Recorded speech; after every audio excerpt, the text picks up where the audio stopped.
sebagaimana yang dimaksud dalam pasal 170 KUH pidana dengan ancaman hukuman maksimal 5 tahun 6 bulan penjara. Dari ancaman maksimal 5 tahun 6 bulan penjara, setelah sidang vonis tinggal 1 tahun 6 bulan.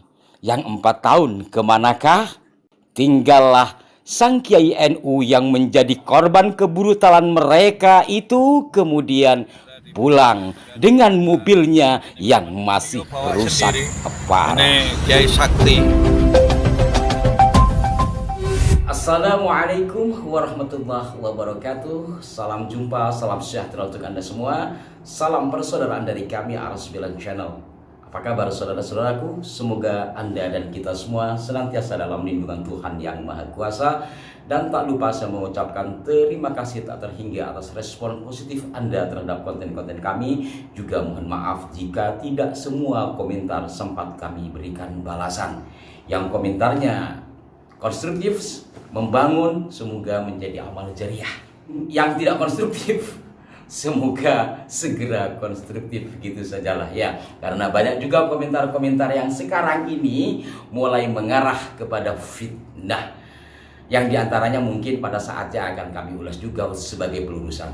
Baik saudara-saudaraku sekalian, untuk edisi kali ini saya teringat kembali masalah yang menimpa atau peristiwa penghadangan berbuntut pengeroyokan terhadap kiai kita di peristiwanya ya di Karawang pada tahun lalu, tepatnya tanggal 10 malam bulan Agustus 2024, yakni penghadangan terhadap Rois Syuriah MWC NU Cikarang yang saat itu akan menghadiri acara pengajian di Kiai Al-Baghdadi di Karawang.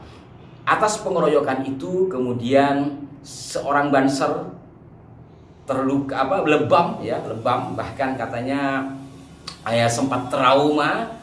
Juga seorang santri dari sang kiai yang juga mengenakan seragam banser terkena dampaknya. Sang kiai juga terpukul dan kacamatanya hancur. Tak kalah dari itu, mobilnya pun hancur. Yang disesalkan oleh sang kiai dalam salah satu video yang pernah kami putarkan adalah mereka sama sekali tak menghormati adanya logo NU yang ada di belakang mobil. Bahkan sampai dikletekin setelah dihancurkan. Padahal beliau menilai logo NU itu adalah logo yang sakral. Tapi mereka yang datang untuk mencari Kiai Imad dengan teriakan-teriakan, dengan perlakuan-perlakuan yang tak sewajarnya itu, menghancurkan logo NU yang tertempel di bagian belakang mobil sang kiai. Setelah sekian lama, dari Agustus 2024 sampai sekarang Januari 2025 menjelang akhir ya, kami dapati informasi tentang putusan sidang. Namun tentu setelah kami baca, kami konfirmasi juga ke sejumlah sahabat, hasilnya tidak seperti yang kami bayangkan sebelumnya. Sebelum kami mengulas informasi itu, kami akan tampilkan ketika kiai yang menjadi korban pengeroyokan dari sekelompok orang yang diduga muhibbin itu menaiki mobilnya yang sudah bolong kacanya. Berikut ini. Alhamdulillah, hari ini BB kasus untuk Kiai Ihsan Al-Badawi, mobil Maji. Assalamualaikum warahmatullahi wabarakatuh. Saya bersama Kiai Ihsan Al-Badawi mengambil mobil yang sudah lama ada di Polres dan juga di Kejaksaan. Ini momen beliau bawa sendiri. Ini Kiai Sakti, mobil hancur tapi tetap dibawa sendiri. Mudah-mudahan ini sebagai penyemangat buat kita. Mohon maaf saudara-saudaraku sekalian, berkenaan dengan kenapa mobil itu dipulangkan secara rinci dari pemiliknya, dari Kiai Badawi, kami belum bisa menghubungi beliau. Namun kami akan bacakan dari situs berita. Hal ini sekali lagi bagian dari tugas kami di media untuk menginformasikan dan menginformasikan setiap perkembangan. walaupun ini sudah agak telat ya. Diberitakan di Radar Karawang bahwa tersangka pengeroyokan Banser divonis 1,5 tahun. Pengadilan Negeri Karawang mengeluarkan vonis 1,6 tahun atau 1,5 tahun penjara kepada 3 orang tersangka pengeroyokan anggota Banser dan Kiai Nahdlatul Ulama atau NU di Rengas Dengklok Agustus 2024 lalu. Vonis dibacakan hakim dalam sidang pembacaan putusan Selasa 14 Januari 2025 sore. Sidang pembacaan putusan kasus pengeroyokan Banser ini sempat ditunda 2 kali. Pertama pada 30 Desember 2024, kedua 7 Januari 2025. Sidang baru bisa digelar pada 14 Januari 2025, itu pun pelaksanaannya molor. Katakan molor karena sebelumnya dijadwalkan pukul 11 kemudian dilaksanakan sore.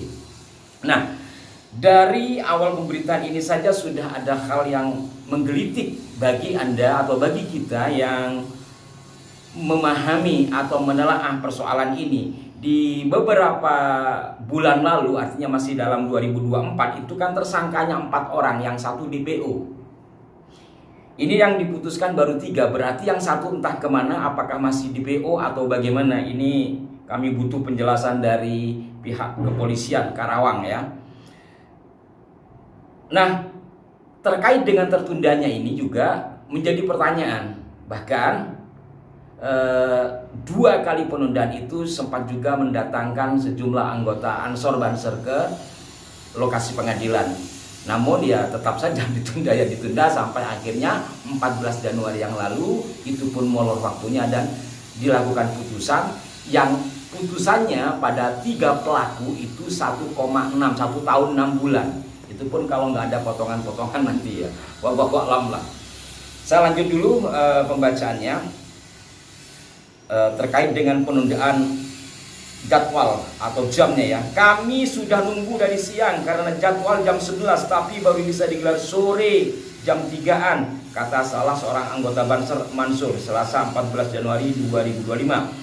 Meski terlambat, Mansur tetap bersyukur sidang putusan bisa digelar, tidak ditunda lagi. Para tersangka harus mempertanggungjawabkan perbuatannya di hadapan hukum. Alhamdulillah, vonis sudah dikeluarkan untuk para tersangka dengan hukuman 1 tahun 6 bulan. Terkait langkah selanjutnya, setelah putusan ini, tambahnya Mansur serahkan kepada pimpinan Gerakan Pemuda Ansor dan juga Lembaga Bantuan Hukum GP Ansor. Ia berharap ada tersangka lain yang dibawa ke meja pengadilan.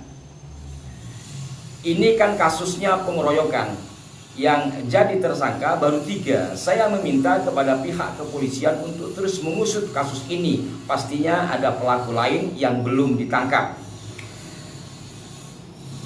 Ya, kalau kami baca pada berita yang lain ya, seperti yang telah kami sampaikan di sini, itu kan 4 ya waktu itu, tapi yang 1 buron sekali lagi. Lantas yang 1 ini kemana? Kemudian kalau kita lihat videonya kan jelas benar-benar pelaku pengeroyokan ya.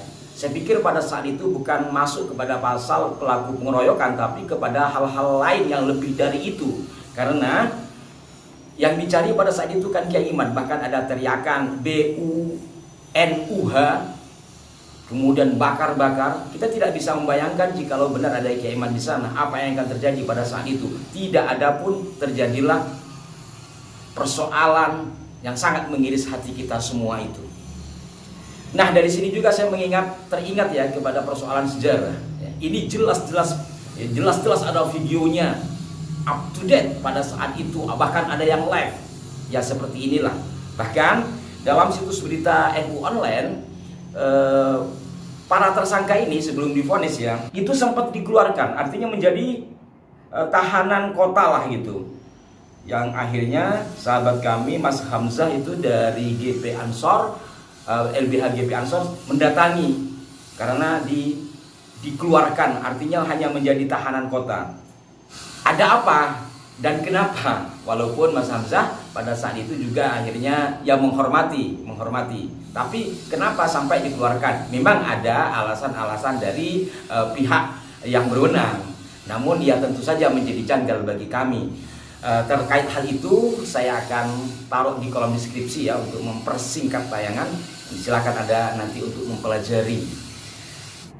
Nah, saudara-saudaraku sekalian, kembali saya akan elaborasikan antara peristiwa pengeroyokan terhadap kiai dan anggota Banser itu dengan vonis yang seperti saya katakan tadi.